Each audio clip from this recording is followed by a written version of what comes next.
வணக்கம். நான் ஆசிரியை வி விஜயலட்சுமி, பாரதியார் நூற்றாண்டு நினைவு அரசு பெண்கள் மேல்நிலைப் பள்ளியில் பட்டதாரி ஆசிரியர் புவியியல் ஆசிரியராக பணிபுரிந்து வருகிறேன். என்னுடைய ஆசிரியர் பணி 27 வருடங்களாக சிறப்பாக இன்று தேசிய நல்லாசிரியர் விருதுக்கு தேர்ந்தெடுக்கப்பட்டு உள்ளது. இந்த நிலைமைக்கு கொண்டு வந்திருக்குன்னா என்னுடைய உழைப்பும் எனக்கு உறுதுணையாக இருந்த அனைத்து மாணவ செல்வங்களும் தான். ஒரே அரசு பள்ளி ஆசிரியர் தேர்ந்தெடுக்கப்பட்டீங்க, இந்த மாதிரி மகிழ்ச்சியா இருக்கு. சந்தோஷத்துக்கு சொல்றதுக்கு அளவே இல்ல. அரசு பள்ளி ஆளுமை நிறைந்த பள்ளின்னு நான் சொல்லுவேன். அரசு பள்ளியில படிக்கிறதும் வேலை செய்யறதும் கொடுத்து வச்சிருக்கணும். அரசு பள்ளியில படிக்கிற ஒவ்வொரு மாணவ செல்வங்களும் ஆளுமை மிக்கவங்களா உருவாக்கணும் அப்படிங்கறதா என்னுடைய பெரிய மோட்டிவ். அதே மாதிரி உங்களுக்கு மற்ற ஆசிரியர்களோட கற்பித்தல் என்ன மாதிரி மாறுபட்ட கற்பித்தல்?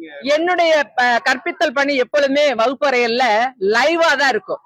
ஒரே புத்தகமா இருக்காது, லைவா இருக்கும். அதே போல பாடங்களை செயல்பாடுகளோட ஆக்டிவிட்டியோட செய்வேன். அதே மாதிரி ஒரு இடத்துக்கு கூட்டிட்டு போகணும், பாறைகளை பார்க்கணும், இல்ல ஒரு போலீஸ் ஸ்டேஷனை பத்தி படிக்கிறோம் அப்படின்னா அந்த இடத்துக்கு நேரடியாக கூட்டிட்டு போய் கள ஆய்வு பண்ணி செய்து அதை சொல்லும் போது இன்னும் குழந்தைங்க ரொம்ப ஆர்வமா கத்துக்கிறாங்க. அதே மாதிரி இந்த தேசிய விருதுக்கு பின்னால உங்களோட உழைப்பு எவ்வளவு இருக்கு? கல்விக்காக என்னெல்லாம் செஞ்சிருக்கீங்க? இந்த தேசிய விருது சாதாரணமா கிடைத்த விருது அல்ல. கடந்த 2020 மாநில நல்லாசிரியர் டாக்டர் ராதாகிருஷ்ணன் விருது தமிழக அரசு எனக்கு வழங்கி சிறப்பித்தது. அந்த விருது எனக்கு இன்னும் ஊக்கத்தை அளித்தது. ஒவ்வொரு வேலை செய்யும் போதோ விருதுக்காக இல்லைனாலும் உழைப்புக்காக, குழந்தைகளுடைய நலனுக்காக, அதுலயும் ஒவ்வொரு பெண் குழந்தைகள் நாட்டினுடைய கண்கள் சொல்லுவாங்க. அந்த குழந்தைகளுடைய நலனை கருதி ஒவ்வொரு அடி எடுத்து வைக்கும் போது கவனமாகவும் சிறப்பாகவும் செய்யணும். அந்த குழந்தைகளுடைய முன்னேற்றம் தான் என்னுடைய முன்னேற்றம் அப்படிங்கிற ஒவ்வொரு செயல்லையும் இருந்துச்சு. அந்த செயல்களுக்கு கிடைத்த விருது பலன் தான் இந்த விருது. இந்த விருது பெற்றதுக்காக யாரெல்லாம் இது வரைக்கும் வாழ்த்து? விருது பெற்ற உடனே எனக்கு முதலாவதாக பள்ளி கல்வி இயக்குனர் ஐயா அவர்கள் எனக்கு தொலைபேசியில் தொடர்பு கொண்டு வாழ்த்து தெரிவித்தார். அதே போல மாண்புமிகு பள்ளி கல்வித்துறை அமைச்சர் அன்பில் பொய்யாமொழி ஐயா அவர்கள் எனக்கு வாழ்த்து தெரிவிச்சாங்க. திருப்பூர் மாவட்ட முதன்மை கல்வி அலுவலருடைய அதிகாரி அவர்கள் மற்றும் நிறைய பேர் எல்லா சேனல்ஸ்ல இருந்தோம்,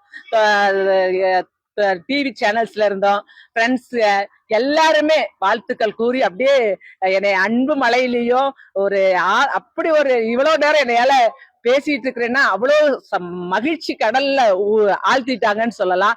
அதை விட என்னுடைய குழந்தைங்க எல்லாம் ஓடி வந்து, ஸ்கூல்ல உள்ள அத்தனை குழந்தைங்க ஓடி வந்து கை கொடுத்து மிஸ் தேங்க்யூ, வாழ்த்துக்கள் மிஸ்ன்னு சொன்னது அதை விட ரொம்ப பெருமையா இருந்தது எனக்கு. அடுத்த உங்களுடைய லட்சியம் என்னவாக இருக்கு? என்னுடைய லட்சியம் பெண் குழந்தைகள் வாழ்க்கையில தன்னம்பிக்கையோட தனித்து நின்று வாழ்றதுக்கு கத்துக்கணும் அப்படிங்கறதா என்னுடைய முயற்சி. அது இல்லாம பழங்குடியின மக்கள், மலைவாழ் மக்கள் இருக்கிறாங்க இல்லையா, அந்த பெண் குழந்தைகள் அந்த இடத்தை விட்டு வெளியில வந்து கல்வி கற்று முன்னேறணும்.